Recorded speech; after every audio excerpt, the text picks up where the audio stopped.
to win more matches, feel more confident on court. Let's get right to it. When you're hitting serves, I want you to focus on not swinging towards your target. So, one of the biggest reasons why players struggle with their serve is actually because they're swinging toward their target. So, let's take the wall here and have this be my target. Let's say this is where I want my serve to land. Okay. It is not in my best interest if I swing straight toward that target. Instead, it would be much better off if I swing off to the side. So for you lefties, it looks like this. If you want your serve to go here, then you should aim over here, meaning swing that direction. As if I'm going to swing, let's say, toward the banister here on the steps. If I swing with a continental grip toward the banister, it's much easier then to get spin, which is going to help control my serve, and the ball will then go toward my target. So I'm going to duck down so I don't hit anything, but I'm going to swing that direction, but the ball's not going to go there because my strings are facing where? Right? Oh, geez. Oh, look, it came right back to me. Good. So I want to swing that direction, and then look where the ball goes. The ball goes where I intend for it to go. For you lefties, I'm sorry, for you righties, it looks like this. Sorry, the video is reversed, so it messes with my brain. But you can see that window up there, right? I'm in my basement here. You can see that window. If I swing toward the window, the ball's not going to go to the window because I have a continental grip. And I'm trying to make this look right-handed, but it's actually a lefty serve for me. So it's a little awkward feeling. My lefty serve is obviously horrendous. There we go. So you can see where the ball is going. In both scenarios, righty and lefty, the ball went here. But as a lefty, I was swinging here. As a righty, I was swinging over here. If you're struggling with your serve, or let's say you have a large disparity between the speed of your first serve and your second serve, there's a high likelihood that you're swinging toward the box. You're swinging where you want the ball to go, and your racket is tracking that direction. When you do that, you're going to hit, what's up, B man? You're going to hit the ball very flat or with backspin. I mean, do you know anybody who does that, who like blasts their first serve and then they just dink their second serve? It's because one, they have the wrong grip, and two, they're hitting flat. That's because they're swinging toward the target. So stop swinging toward your target, and you're going to see a big improvement in your ability to handle, you know, directional change, making the ball curve, being able to hit a topspin serve. Even on a flat serve, you're not going to swing straight towards your target. Thanks for your tips on serving. Been getting aces and can actually slice now. Good stuff. B man, that's awesome to hear. For all of you, we got 24 of you on here right now. Make sure that you click the link in the description to grab my free course called Fix 20. Fix 20 mistakes that are costing you matches. It is in the description. If you're on your phone or tablet, just tap the screen. You'll see the title of this live. Tap the title of the live, and the description will pop up. If you sign up for the free course, I will see it on my computer, and I'll call you out during the class or this live. All right. What other questions do we have here? If you have any questions, make sure that you type them up because that's why I'm here. I am here to answer your questions. All right, I want to give you a tip that is going to make a world of difference in your ability to hit a great forehand. When you strike the ball, you should look like, hey, Brady, thanks so much, buddy. What's up, Brady Warren? Thanks so much for grabbing the fix 20 mistakes that are costing you matches. Thanks so much. I just popped up on my phone there. Good stuff. Here's a simple thing you can do to hit better forehands, and I want you to do this with a wall. Right? I want you to do this with a wall. I want you to wave to the wall as you bump. This seems so silly, right? Wave to the ball or wave to the wall as you bump. Now that was what it looks like as a lefty. Sorry, the video is reversed, so I'm doing this left-handed to try to make it look like I'm right-handed. I'm just bumping. And what am I doing with this hand? I'm waving. Many of you are struggling with your forehand because you're not waving at contact. Did you know that you'll know the level of someone? It's actually crucial for the forehand. You got it, Manu. You're right. Do you know that, Manu, that you can know the level of a player by simply looking at them at contact, like a picture at contact, and you just look at the height of their non hitting hand? If their non hitting hand is down at contact, they're a low level player. And when their non hitting hand is up, they're a high level player. Now, that doesn't mean that that's exclusive, right? You can have somebody who's a beginner have their hand up, but you will never, by the way, see a pro with their hand down, like impossible. It's very, very simple. When you are hitting forehands, you have to be able to rotate the body. And you watch countless YouTubers, TikTokers, Instagrammers, whatever, talking about the importance of rotating the body. Well, guess what? There's a reason why players don't rotate the body. And it isn't because they don't know to do it. It's because their non hitting hand is impeding that rotation.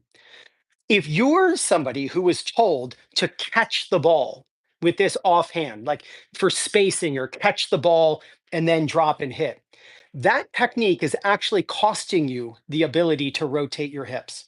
And the reason is very simple. When you turn for a forehand and your hand is out here initially, what ends up happening 90% of the time, especially for kind of like the mid intermediate levels and below, is this arm drops. And when the arm drops, you'll often see these players will hug themselves or they look like they're in a straitjacket as they're hitting. And that will impede hip turn. There's a very important couple of moves actually that your non-hitting hand should make on a forehand. First, you want to take the racket back by rotating the body and both hands are on the racket. But then as the racket drops, the non-hitting hand has to go forward. So it looks like this. It's this move, and you'll see it from this direction. It's an independent move. This move of the hand clearing forward isn't just because your body is rotating. It is an independent move initially.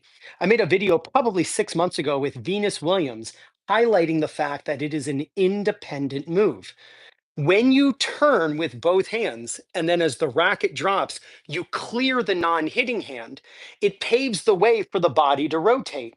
When the hand is out in front and then it drops, that impedes hip turn. You get kind of like a zero net force, and the body doesn't know who to listen to. And it ends up listening to both arms, and then your body can't rotate. This is why you watch beginners and they always hug themselves. Look at a picture or look at a video of you hitting forehands. When you hit the ball, you've got to look like you're waving to the opponent because the non hitting hand that went back with the racket now cleared forward as the racket dropped. You make this move, and guess what happens? Now you're waving at contact and you're not jammed. See, many of you are not too close to the ball. You're just playing the ball late. So it appears that you're too close to the ball. I just did a full forehand analysis with a player out in California last night. She sent me videos of her forehand. She wanted me to do a full analysis. I made a 37-minute long video analysis lesson, putting her forehand side by side with the pros. I taught her what she did correctly, and I taught her exactly what she needs to do when it comes to the technique and the drills she needs to practice in order to make her forehand awesome. One of the things she complained about was T-Rex arms. And she says, I'm always got a T-Rex arm when I'm hitting the forehand. I'm always so scrunched up. I'm too close to the ball. She wasn't too close to the ball. She was playing the ball late. She was playing the ball next to her. Why was she playing the ball next to her?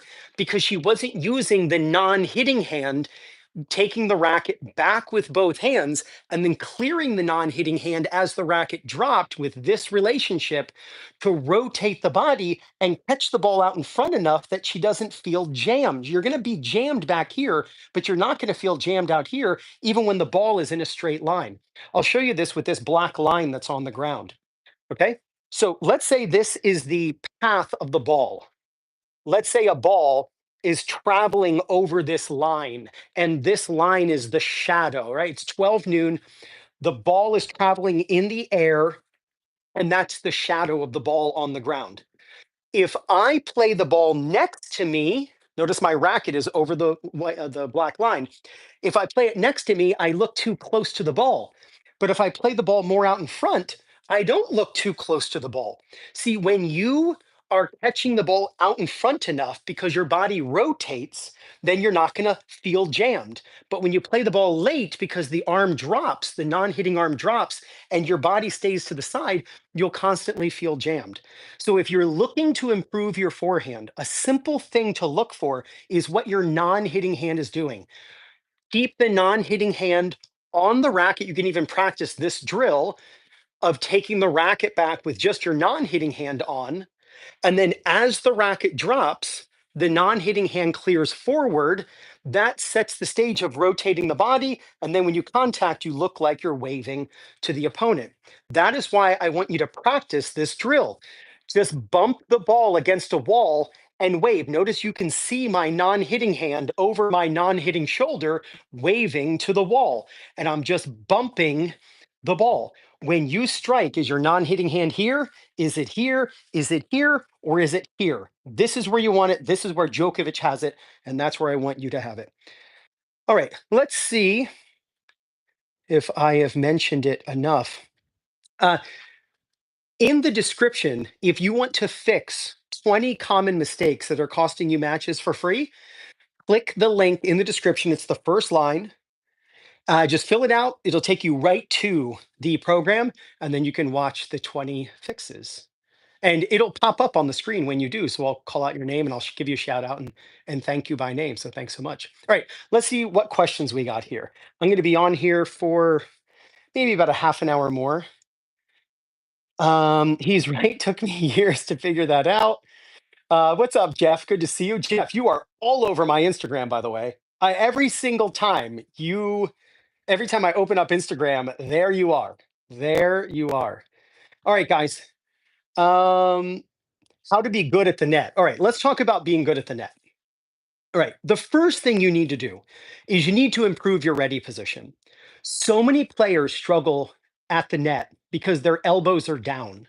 In fact, you'll see coaches and they'll teach to have a ball in your armpit. Why? I have no idea. It's just a drill. I mean, it's not giving you anything, but they'll say, put the ball in your armpit and keep the ball pinned in your armpit. That's the worst thing you can do. And I'll tell you why, because it causes people to struggle at the net. When you're at the net and your elbows are out, Vic Braden style, what this allows you to do is have a short backswing. Too many players have really large backswings. And the reason they have a really large backswing is because they have a low elbow. So when you're at the net and your elbows are down, right? So I always tell my students I should be able to smell their armpits, like elbows should be out. But when your elbows are down, it leads to a racket that goes too far back. For instance, if you look at this, look where my hand is, look where my racket is. Now, if you saw me go like this with a volley and you're a coach, what would you tell me? You would probably tell me that my backswing is too big, right? Because my strings are facing up. And when my strings are facing up, now I've got to make this move to square it up and get the racket to be a wall, right? But my hand is next to me. Now, watch. All I have to do is push my elbow out and look at my racket. Now the racket's more vertical. Now I can take the wall to the ball and have a much more solid volley. So many of you are struggling at the net because your ready position is low, because you've been taught to keep the elbow in front. And all that does is just lay the racket open. You don't want your elbow in front. You actually want your elbow back. That's what gets the racket to be like a wall. Now, you'll hear this on backhand volleys. I have heard this with coaches who do not have a Vic Braden background, and they'll talk about the importance of this elbow being up. You can see how that makes my racket a wall. If your elbow drops, then the racket face opens. This is why when you're at the net, notice you can see the space right here, right? See the space under my armpits? When I'm in this position right here, you can see the space under my armpits. If I'm like this, you can't. In fact, when players send me videos, when I analyze them, and I analyze about, I mean, it's my business now. I don't teach on court anymore. I have not taught a single lesson on court this entire year. In fact, the last lesson I gave on court, one of my students from Toronto flew down and we did a 2-day intensive. And that was in October. That was the last on-court lesson I've taught. I teach yeah, about 25 lessons a week. I do, both on Zoom, live with the student, and then like video analysis. They send it to me, I send it back. Whenever I see a player at the net from the back view, one of the first things I check is, can I see their elbows? So notice from the back view here, you cannot see my elbows, but now you can. When you film yourself hitting volleys from the back view, make sure that your elbows are sticking out. You can see my elbow, you can see my elbow. This means when I turn, my racket's going to be a wall. If the elbows are hidden, that's when you typically see this and the strings face up. All right, here's the next thing that you got to make sure of. You got to make sure that you are, well, I was going to say one thing, but I'm going to switch this up. Let's talk about the split step. The next thing I want you to do is have an amazing split step. Now, most players split step at the wrong time. I actually, about a month ago, I did a full hour-long live analysis with my members of 2MinuteTennis.net with Coco versus Sabalenka. Did you know that Sabalenka missed times very often the split step on the return of serve? Unbelievable. I was shocked when I saw it. I wonder if her coaches know about it. Chances are no. What is the proper timing of a split step? The proper timing of the split step is to land the split step, land the split step between zero point 0.2 to 0.25 seconds after the opponent makes contact with the ball. Now, I didn't know this until about, I would say, what is it, 2025? I would say it was about 10 years ago. I mean, that's pretty bad. I was teaching for 15 years and I had no idea about this. I discovered this analyzing a match between Djokovic and Berdych in Paris. And I was looking at the split step because I was actually helping someone with the return of serve footwork.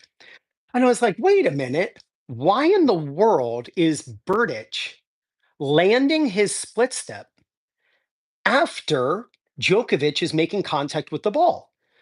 And I realized, oh my gosh, there's a delay in the reaction time. So, of course, they have to account for that with the timing of their split step. What you should be doing is landing the split step, this move right there when you hit the ground. You need to synchronize that with when your feet, I'm sorry, with when your brain recognizes where the ball is going. So the moment your opponent hits the ball, your brain hasn't figured out where it's going. It hasn't figured that out. It takes about 0.15, zero point 0.2 seconds for your brain to actually realize where the ball is going and to start sending the signals. So if you land around 0.2 seconds after your opponent hits the ball, the moment you land, you can start moving. What you do not want to do with the timing of your split step is to land the split step as the opponent hits the ball, because now you become flat footed, waiting for the brain to process what it's seeing and to start sending the signal. And you actually become flat footed for that bit, and it makes you slower.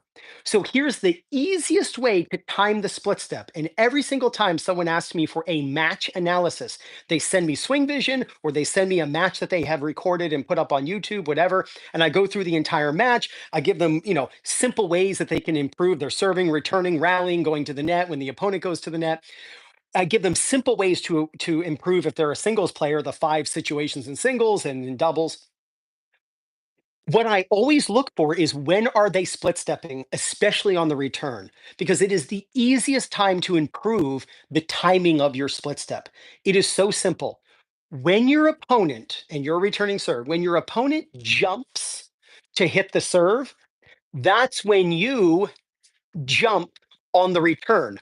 Both the server and the returner should jump in a synchronized fashion. Now, obviously, the server is in the air when they're contacting, and so should you be in the air as the opponent is contacting, whether you're at the net, whether you're at the baseline, whether it's returning serve, whether it's a forehand, backhand, it doesn't matter. The timing of the split step is always the same, always, because you're trying to synchronize it with your brain processing and sending the signal. Be in the air as your opponent contacts the ball so that you can land as your brain is reacting and sending the signal, and you will explode with a first step perfectly. So I had someone ask me, like, let's bring this back to why I'm talking about this. I had someone ask me why or how can I improve at the net? The first thing I said is have a great ready position with your elbows out. This will shorten the backswing. The second tip I'm now giving is make sure you're split stepping, because if you're not split stepping, you cannot get out of the way of the ball or handle a ball at your feet, be able to reach balls that are far away from you. The last piece of advice I'm going to give you to improve yourself at the net is liberate yourself from the idea that you have to use a one grip system. The idea that you are only allowed to use one grip at the net and you have to hit forehands and backhands without adjusting the grip slightly is completely ridiculous. And the fact that the coaching certification, whatever associations shove it down coaches' throat, it's absolutely malpractice. You have to liberate yourself from that idea and open your brain up to the idea of changing the grip. Now, whenever you tell people that, they always say, well, you don't have enough time to change your grip.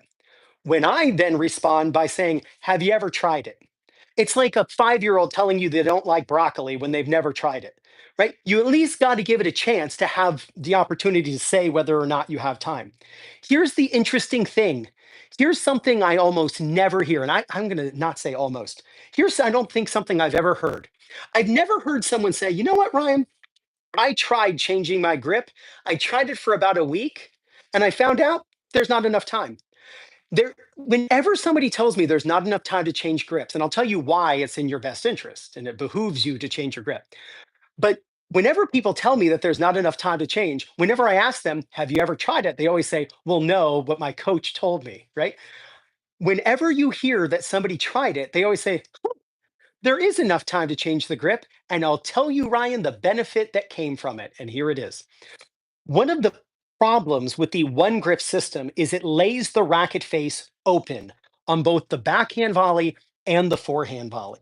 So, what does that do? It creates a scenario you either have to flip the racket to square the racket up with either pronation or supination, or you've got to do a lot of chopping, which doesn't hit the sweet spot very often. You have to hit those volleys slowly because the ball has so much backspin that it floats, and you end up having to hit that ball actually slower as a rec player. Um, Here's the idea. If you change the grip slightly from one side of a continental to the other side of a continental, you end up squaring the racket up against the back of the ball much more easily and hitting more with a wall rather than a sloped racket that forces you or encourages you to chop. So for the person who asked, what are some tips that are going to help you hit, be better at the net? Have an amazing ready position with a perfectly timed split step where you're in the air as the opponent hits. And then open yourself up to the idea of changing grips between the forehand and backhand volley. I love the people who say, yeah, but Ryan, what if playing doubles and somebody slams an overhead at you? And I'm like, Bob, you play singles. You never play doubles. You told me that. And they're like, oh, yeah. I'm like, I love when people say that. And then you ask them, do you play doubles? They say, no, I only play singles. Then what's the problem? In doubles, 90% of the volleys you hit come off of a ground stroke. I'm going to say that two more times.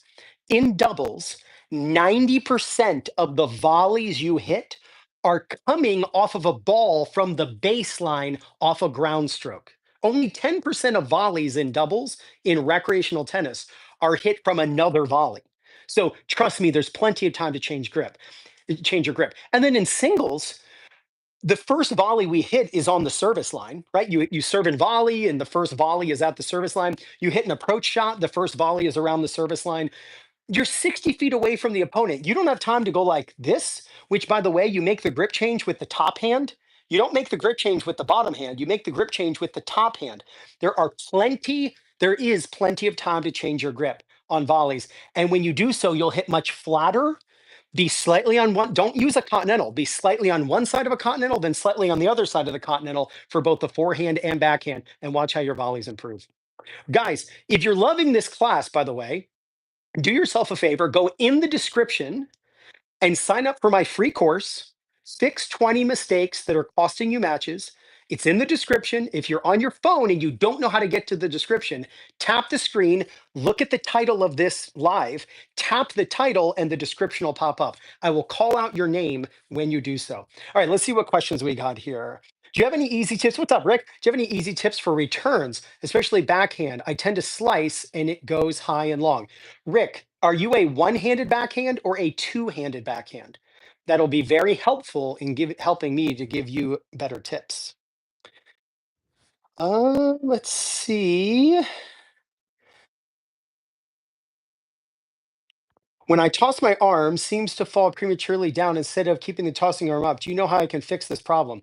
The tennis journal. Oh, he's one-hander. Is the tennis journal here? All right. So the tennis journal is talking about when he serves or she serves, the tossing arm drops too early. Very, very simple fix. Try crossing your arms or crossing your wrists at the top and then bring them down for a nice power X in front. It looks like this. You toss, feel like you're crossing your wrists as you hit the ball, and then bring the arms down. Now, my job isn't to be right, my job is to be helpful. For the tennis journal, give me a thumbs up if you're still here, tennis journal. When you are serving or hitting any stroke, you have to have a swing thought in your head that helps you to achieve the right goal, right? Of course, I don't want the tennis journal player keeping the tossing arm up forever and crossing the wrists and bringing them down like this.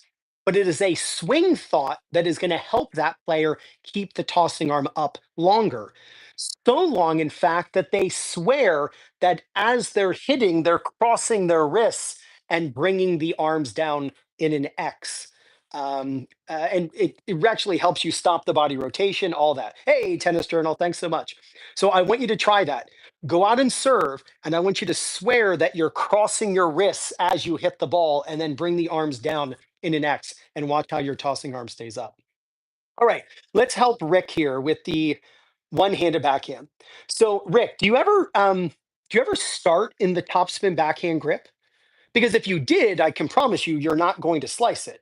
Do you ever try that, Rick? For you one-handers, many of you start in your forehand grip, and then you feel like you can't get over in time for the backhand, and then you end up just slicing the ball. So one tip you can use is to start with your topspin grip in the ready position, because many players find it easier to find the forehand grip from the backhand rather than get to the backhand grip from the forehand. So, Rick, do you ever start with the backhand grip?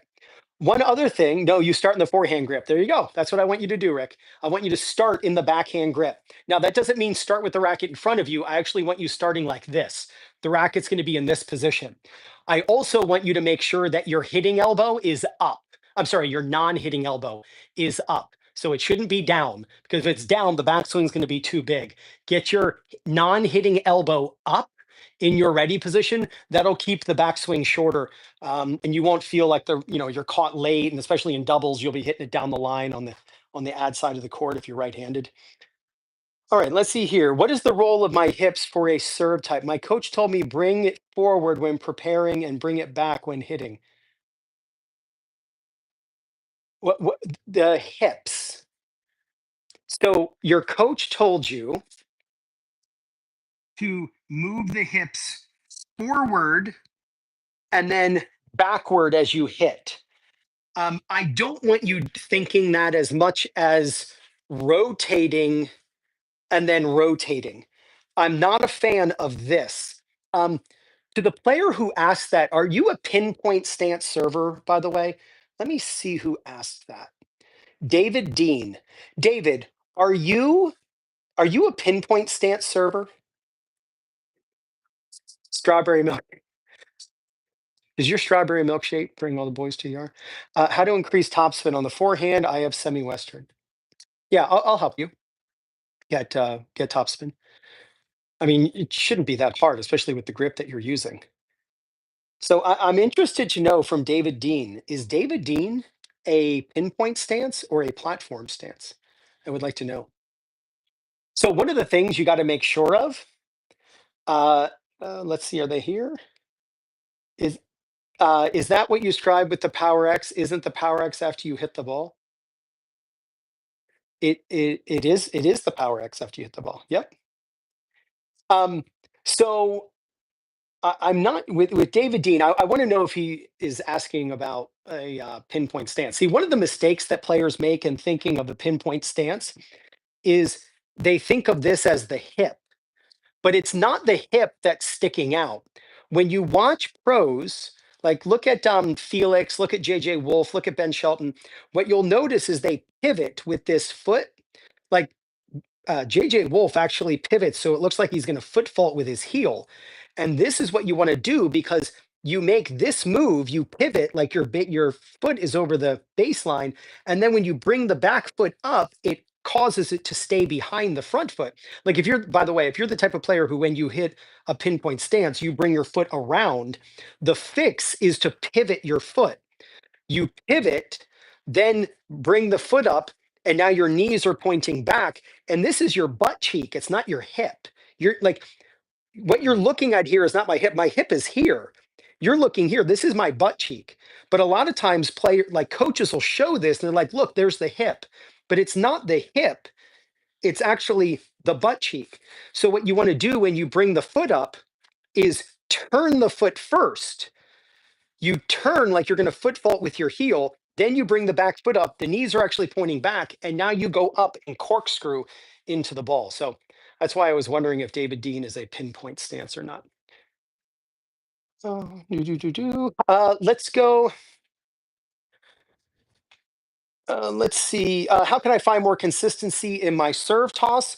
Well, the one thing you can do is simply just toss slower. So most players, they toss too fast and then the ball goes too high. So by simply lowering your toss, you're going to have a much more consistent toss. On the whole, players who have an inconsistent toss also are players who toss too high. So I want you to, without even changing anything, just imagine tossing slower. As the ball goes higher, the variance becomes greater. As you toss lower, there's less variance, and the ball has a more consistent spot in the air where the racket comes through. So by simply tossing slower, you're going to have a more consistent toss.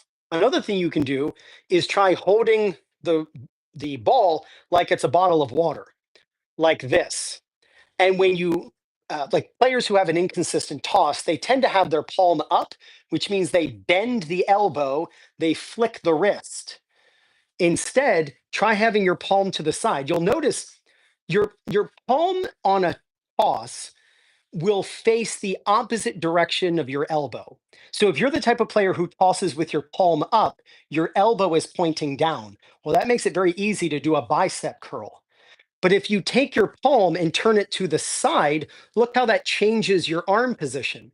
Now my palm is to the side toward the strategy board, but my elbow is pointing away from the strategy board, right? Remember, my palm faces opposite my elbow. So now I'm not really in position to do a bicep curl, and I'm just going to lift from the shoulder, not flicking my wrist, because you'll flick your wrist when your palm is up or roll the ball off your fingertips. But when your palm is to the side, like you're holding a bottle of water, now you're only going to lift from your shoulder and you have a flat toss. Like, I don't want your ball rotating in the air. And players who have inconsistent tosses, they often had a lot of rotation on the ball because they're rolling the ball off their fingertips and flicking from the wrist. So maybe the coach has told you, oh, keep your arm straight. Well, everyone knows that, but many players can't if their palm is up. That's why you want to know the concept of, oh, hold the ball like it's a glass of water. And then when you toss, toss in a way that it's like you're tossing a glass of water in the air and you don't want the water to spill. You're making that move. And the ball has no rotation on it. The ball's going to stay nice and low, which is going to encourage racket speed. And not only do you get a more consistent toss, but your serve goes faster. All right, let's keep going here. I am going to be live for about 10 more minutes. 10 more minutes. All right, topspin on the forehand. Thanks for the reminder. Sorry, I'm getting bombarded here with questions. All right. So, what you've got to make sure of when it comes to the forehand or the backhand is that you close the racket face. Oh, see, Dean, I'm going to come back to you. Yes, pinpoint stance. Yep. Why? How did I know to ask that question? Once a coach starts talking about the hips, I go, "Are they talking about the pinpoint?" I'm going to help you out in a second if you didn't see my see the tip I gave a couple minutes ago on it. But I want you to notice this. For the player who asked about topspin on the forehand, even with a semi-Western grip, you got to make sure that your racket face is closed prior to hitting the ball. So yes, you need racket speed, so it's in your best interest to use a loop. Yes, we want to use our legs to get under the ball and swing away from our body, but you got to make sure that your racket face is closed. Let's say there are 200 things I teach, from double strategy to single strategy to overhead technique to how to hit a back like a high backhand volley, whatever it is, how to hit a great slice backhand. Let's say there are 200 things I teach. If I had to come up with my top 5 tips, this would be one of them. You have to make sure on your ground strokes, topspin ground strokes, that you have a closed racket face. And then from here, you swing fast up and through the ball, compressing the strings up and through the contact. Most players who struggle to hit topspin, even if they have a semi-Western grip, their racket is straight up and down. That forces them to hit very flat into the back of the ball. So you have to have the feeling of your palm facing the ground. As the racket drops, you have to feel like you're turning your palm toward the ground. Now, once you do that, the goal is to use the letter C swing or a backward letter C, depending on if you're right or left handed. So, what I tell people is the racket should go from below your hand to above your hand. Look at this, the racket from below to above and then up high into the non-hitting hand. So the racket goes from below to above into the non-hitting hand. You can see the ball rotate. I don't want you hitting flat, and I don't want the racket staying next to your hand. The racket must go from below your hand to above your hand and then into the non-hitting hand. So get a circular swing, use your legs to help you get under the ball, but tilt your strings down at 45 degrees and then swing up and through contact. One drill, if you struggle to get below the ball, one drill that you can use to instantly teach you how to hit a topspin forehand or backhand is to try to hit the south pole of the ball with the top edge of the racket. You heard me right. When the ball comes in, try to hit the south pole of the ball. So literally the ball will go straight up in the air and land on your head if you do it right. That's the goal. What ends up happening is a couple things. One, it'll help you close the racket face. Two, it gets your racket below the ball. And three, it gets you to swing low to high with your strings facing forward. Most players who hit flat, they swing flat into the ball, even if they're trying to hit topspin. So trick yourself into hitting great topspin by getting lower than the ball, strings closed, and trying to hit the south pole of the ball. Like 40% of the time, you'll do it perfectly. You'll hit the frame and the ball will shoot straight up into the air. Another 40% of the time, you'll swing and miss a little too early, a little too late because the racket's narrow. But but like one time out of five, 20% of the time, you'll accidentally trick yourself into the perfect topspin shot and you'll get topspin like you never have before. Whenever I hit the ball, it goes very high and far. That is a little Ed. That is because your racket is straight up and down in the back. And when your racket is straight up and down in the back, it ends up being open or lofted at contact. Watch this from the side. I could take a coin right now, or I could take the magnet from my strategy board and balance it right on the edge. If your racket is straight up and down in the back, it will be open when you get to the ball, which is probably why you always feel like you have to turn the racket to try to square up the racket. What you need to do is tilt the strings down prior to hitting, and then your strings will face forward when you strike the ball as you go through and compress the ball for topspin. Tilt your strings down prior to hitting because the racket will end up square against the back of the ball or a few degrees closed at contact. If your racket's straight up and down, it'll be open. See, our arm's a pendulum as we go from in the back to the ball. So your racket face opens. So if it's on edge, it'll be open at contact. If it's closed, it will be square against the back of the ball as you strike. You'll want to do that with forehands and backhands. This is why beginners always hit the ball over the fence because they think, oh, I'm going to put my racket straight up and down in the back. And they don't realize the racket opens by the time they get to the ball. That's why you need to learn to tilt the strings down so then the strings face forward when you strike. That's what allows you to swing low to high and put topspin on the ball. All right, little shameless plug here, by the way. Uh, I want you to sign up for my free course. It is in the description. Tap the screen. You'll see the title. Ryan, 2 Minute Tennis is live. Tap the title of this video. What is your current UTR or your top? I don't know what my UTR was. I was a benchmark 5.0 NTRP. I'm 46. I don't play tennis anymore to have a UTR. The UTR came out long after I stopped playing tennis. So whatever a 5.0 is, I don't know. You tell me. I don't know what 5.0. I was a benchmark 5.0, which means I wasn't allowed by the USTA to appeal it.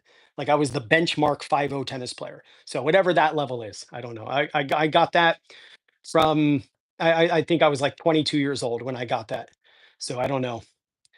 Yeah, I don't know, Rick. I have no idea if it's an 8, a 9, a 10. I have no idea. Yeah. Yeah, I was pretty good at tennis. I was not a pro. I never tried to be a pro. When I was 12 years old, I wanted to be a tennis coach. I love coaching. It's so much fun. And if I didn't coach tennis, I'd be a school teacher. Like I just love teaching in general. It just so happens to be that, you know, tennis is my subject, but I'd love to be a middle school science teacher, a high school science teacher. I mean, I would just love it. Um, Okay, for all of you, I'm here for like 5 more minutes. Do me a favor. Of course, now, not a 10 anymore. No, are you kidding me? Yeah, you have a talent to explain stuff. Thanks, Igor. Thank you so much. Yeah, oh, I don't play tennis anymore. I'll never play tennis again. Like, I'll never play a match again. Um, and, I would say, hey, Vitor Mendez, thank you so much. I'm sorry, Irvin, thank you so much for grabbing the 20 fixes in the description. Thanks so much. Um, I haven't played a match in probably, I mean, I'm 46. I was probably 40 when I played my last match. Orion, thank you so much. We got 3 people who just checked out the free course in the description. Thank you so much. Okay, let's see what other things. Best method for toss, the J toss or the inline to baseline toss. Well, they're kind of the same. I actually thought you were going to talk about in line with the net post toss. So here's what I used to teach long ago. I used to say you got to do the J toss. Now I'm a little more lenient and say, you know what, whatever you think. Tennis with Mike. Hey, it's Mike. You coached me before. Yeah, what's up, Mike? What's going on? All right. So here's what I want you to do. If you're thinking of using a J toss, it's very simple. The J toss means that you rotate the body and then you toss in, and the ball travels in a J. It's also known as the candy cane toss. You turn, you rotate the body, and it's very Roscoe Tanner like. The ball goes back and it draws a letter J. A lot of times players struggle to toss, especially when they're learning, because the tossing arm goes out in front. Well, when your tossing arm goes out in front, what ends up happening is the toss goes behind them. And they wonder, like, I'm trying to toss forward, but I can't because the ball goes backward. So you can use that understanding and turn it on its head and say, okay, instead of trying to toss out, which just leads because your arm's a radius and it just leads to the ball going behind you, why not turn that on its head and say, you know what, I'm going to bring the tossing arm back behind the tossing shoulder and then toss in. And that's the idea of the J toss. So if you can use a J toss, which is what I use, I bring the ball back to my back hip and then I toss in and the ball travels in like a letter J. That's what JJ Wolf uses, then great. It'll really help you get a coil. But if you're someone who struggles with that, I totally get it. If you want to use more of the Serena Williams toss, where you're tossing more straight toward the net post, that's fine as well. I just want you to have fun on the court, but have a couple different options that you can try that are going to help you. We just had a bunch of people grab the free course in the description. So I need to call out some names to thank people. Uh, uh, Prisha, thank you so much for grabbing it. Orion, thank you so much. Irvin, thank you so much. Victor, thank you so much. Brady, thank you so much. Good job, everybody. Good job for grabbing the free course. It is called Fix 20 Mistakes That Are Costing You Matches. I have got 2 more questions to answer, and then I got to go. Guess what? It's Tuesday. And what does that mean? Tacos. So I am making tacos tonight. So I got to start. Hey, Ryan, I have trouble getting a lag with my 2 in a backhand. I try to keep my racket face closed by flexing my bottom hand on the racket drop. but I still get a very shallow lag. What can I do to get more lag? Did you win your last match? I did. I did win my last match. You're so funny. It was a member at the tennis club who challenged me. Well, we got more people grabbing, so I got it. Holy smokes! Another two people just grabbed the free course. Uh, Tacos sound like Philadelphia tacos sound like an oxymoron. Hey, I'm about an hour north of Philadelphia, so if you ever heard of King of Prussia, I'm near there. All right. We're talking about lag on the backhand. So, one thing you have to understand is when the body rotates. So, one reason why players struggle to get lag on the backhand is because they wait for the racket to drop, then they rotate the body. If you look at Djokovic, Djokovic's racket is near head level and then it drops down.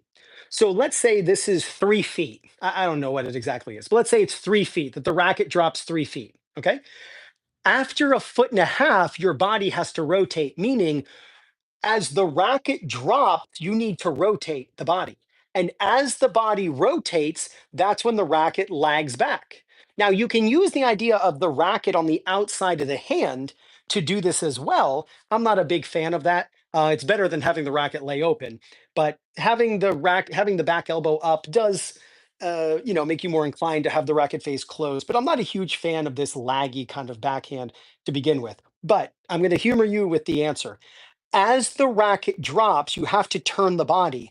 And when your hands pull and your body rotates and the racket's dropping, that's what turns the wrist and gets the closed racket face, and then you go. If you are not getting the lag that you're looking for in your backhand, film yourself from the back view and look to see when your body begins rotating. If your body is rotating after your racket has gone all the way to the bottom, well, now everything's going to come together. You have to begin the body rotation halfway down the drop. And then when your body rotates, the weight of the racket continues going down. That's what breaks the wrist. And now you get a lag, and then you go through the contact. So just look to see if you want more power on the backhand, make sure you're beginning the body rotation halfway down as the racket drops. Makes sense why I find it easier to lag on the forehand. You rotate more naturally. Derek, you're 100% right. Derek, if I were a betting man, I would say that you are waiting for the racket to get down, then rotating the body. And you have to begin the body rotation a little bit earlier, and you'll start to notice that you get the lag. I'm glad you're here. Derek, you want to do me a favor? Do yourself a favor and sign up for the free course in the description. Oh, we had more people. So I got to call out some names. And by the way, if you sign up early in my thing here, I call your name out a couple times. We got Jim, Rodrigo, Chris. Thank you so. Oh, do I have multiple Rodrigos? No, just one Rodrigo. Chris and Krisha and Orion and Irvin and Victor and Brady. Thank you so much. It is in the description and it's free. Who wouldn't want free? All right, last question. Good. Last question. Let's see here.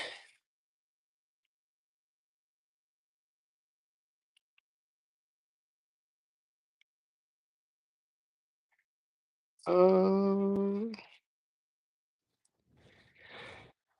oh, holy smokes. Let's do this. Hey, NTRP 30 here. Derek, thank you so much. I just saw that you grabbed the 20 fixes. NTRP 3 here. I have a match against a 3540 today. How to keep calm. All right, first off, keep calm because you're not even supposed to win. That doesn't mean you can't. But really, there's a reason why they're a 3540 and you're a 30 because they're supposedly a better player. Here's what I want you to do. I want you to have an air target every time you hit the ball. Every single time. And I'm going to leave you all with this. You want to be a more consistent tennis player? You want to beat players who are better than you? Better than you? Here's what I want you to do. I want you to always pick an air target. There are two targets on a tennis court. There are court targets, and we all know that, like, oh, I'm going to hit the ball to their backhand or whatever, right? But before that, there's an air target, and especially a 3-0. 3-0s tend to not think of air targets. An air target is the height the ball crosses over the net. If you want to be more consistent, pair the height you aim over the net with where you are on the court. So if you're behind the baseline, like quite a bit behind the baseline, aim higher over the net. And when you move forward inside the baseline, aim lower over the net. Error target, not error target, air target, like air target. Yes, air target. So have an air target and you will be so much more consistent. Your court target, there's a recipe to hitting a court target. The court target is the speed you hit the ball plus the spin you put on the ball plus the height the ball crosses over the net. And that equals your court target. If you're making a recipe and you're baking something and there are 3 ingredients and you leave out one of the ingredients, guess what? It's not going to taste right. Your court target is what you're trying to accomplish, right? Like baking. It's like, oh, what am I making? Oh, I'm making a chocolate cake. If you leave out one of the ingredients, the chances of the cake being good, or if you leave out one of the ingredients for the shot, the chances of hitting a great shot, not great. What are 3-0s pretty good at? 3-0s are pretty good at thinking of speed. They're also pretty good at thinking of spin. But in my almost 3 decades of coaching, I started teaching in 97 full time. In my almost 3 decades of coaching, I have learned that 3-0s do not think of an air target on every single shot. 100% of the time, have an air target. As you move back, aim higher. As you move forward, aim lower over the net and watch how consistent you are. What typically occurs, because players don't even realize they're doing this, is as they move back, they hit harder because logically they know the ball has a further distance to go. And then when they move in, they hit a little softer because they want to be careful because they logically know the ball has a shorter distance to go. Do not vary the speed of your shot as much as vary the height the ball goes over the net and watch how consistent you become. All right, let's see what the name of that player is. Freaking of Prussian tacos at Ryan's house. Love it. That's so funny. Where's the 3-0? Oh, did I miss? Did I miss? Did he get rid of? Oh, I don't know. I don't know. I don't see it. Oh, here it is. Here it is. Adriel? I don't know how to pronounce that name. I hope I got it. Um, okay, I got to do one more. Is there a way I can get you to analyze my serve? You look like Andy Roddick. Yeah, people have told me that. Yeah, so that's my whole business. If you want me to analyze your serve, it's $150. I will make you a 40 to 50 minute full analysis from top to bottom. It's worth about 10 private lessons.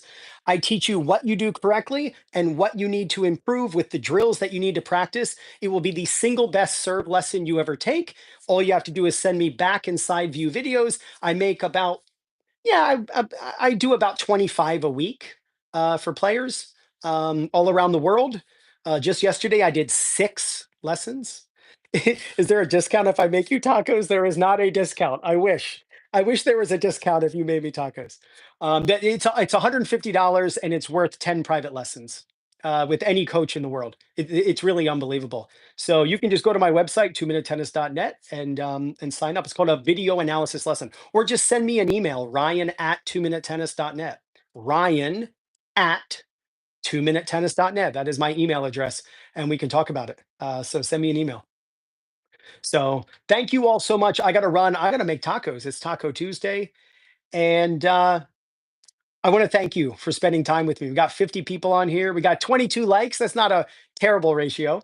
So thank you all. Okay, perfect. Unfortunately, I live in a poor country and the exchange rates are high, but I will look at it. Good. You can rain check by a tennis partner. You're already on court. What drills to do? I'll have to do that at another time. I got to make dinner, everybody. So I got to eat, right? So thank you so much. Make sure if you haven't done so, thank you, Manu. Make sure if you have not done so, that you click the description, grab the link that is in the top line of the description and just fill it out for free. And it is a program, a free program sitting on my website right now.